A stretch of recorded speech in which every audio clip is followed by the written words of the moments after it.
This is part 10 of the Pink and Blue Disco Case series of videos here at My Media Museum. My name is Will, and I'm grateful for you choosing to spend some time with me today. Hopefully you've seen the previous 9 parts, and if you did, at the end of part 9, I promised you some more monkeys. We left off right here with Daydream Believer, which had a B-side of Going Down. And we're picking up with the very next one, which is an oddball one that I don't remember, the Porpoise Song. But it was the theme from Head, the motion picture that was done pretty much by Mickey Bowen, I believe. But that would be the theme song for it there.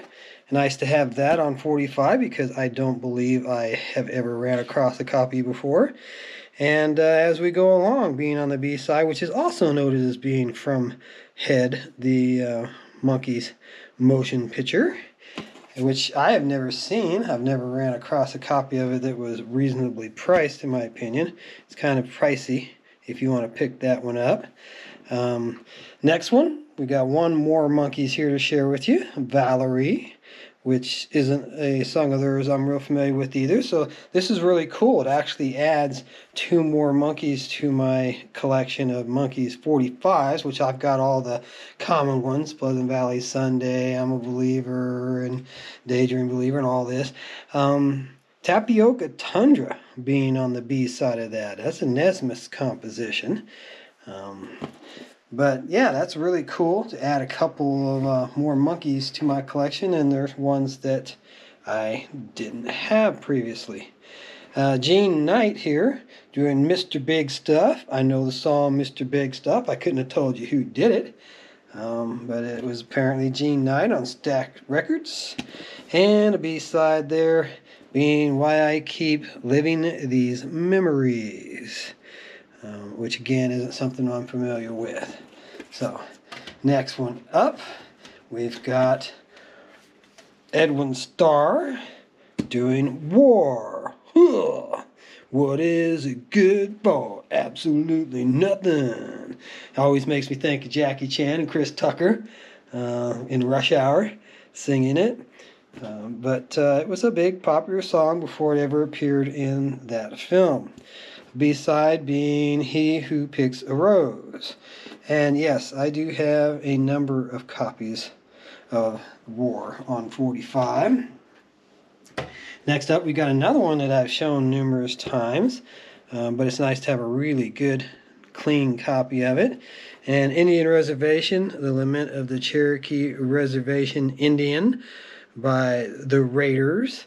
And Cherokee people, Cherokee tribe. And the B-side of that was a song called Terry's Tune. So, very well-known song that I have heard many, many times. And next up, we've got a Chicago. Now, we did have some Chicagos in the pink case, and there's a number of them here in the blue, a couple here at least. And Lowdowns, the first one we've got to show you, with the B-side of Loneliness is Just a Word.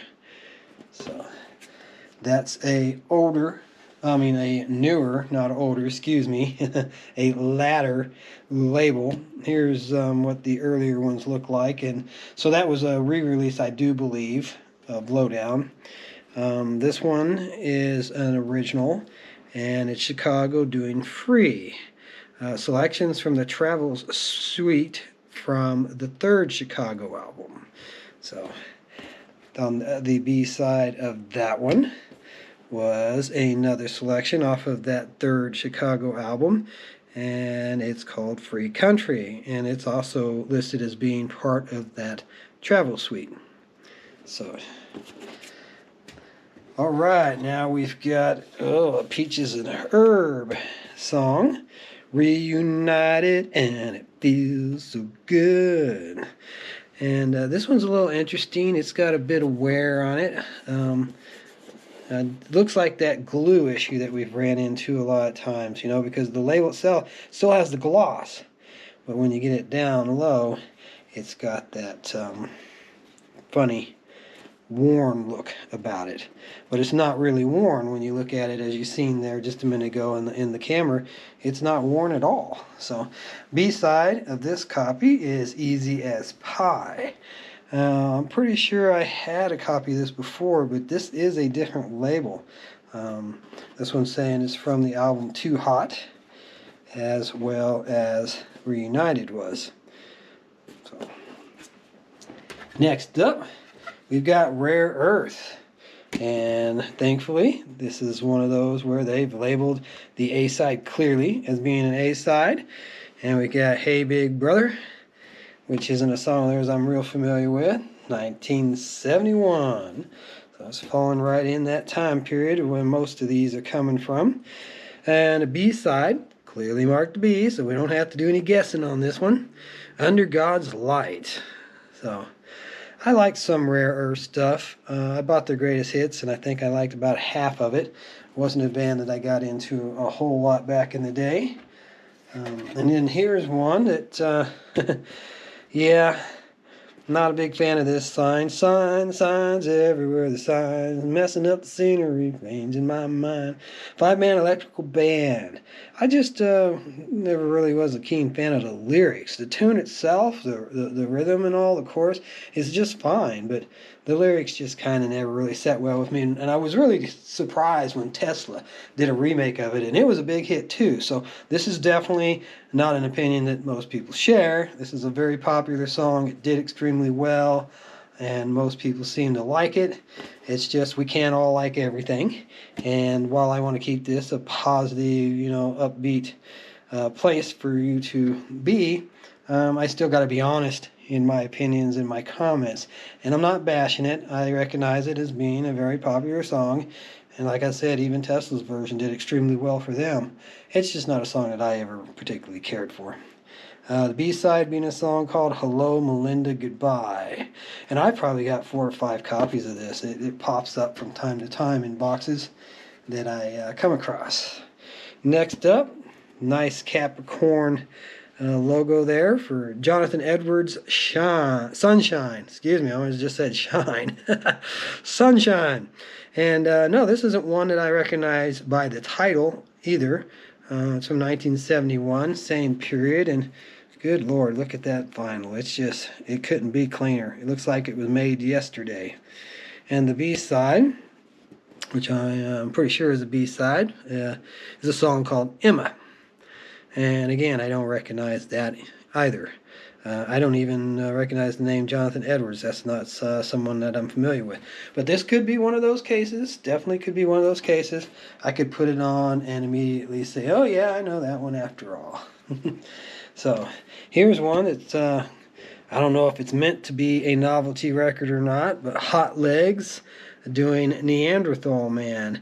And that is definitely the kind of a title, because I do like novelty records. I do like comedy. I've got a good sense of humor, and I like watching stand-up comics and comedy movies and stuff. But Neanderthal Man, that would definitely be one that grabbed my interest enough for me to want to put it on and see what it sounded like.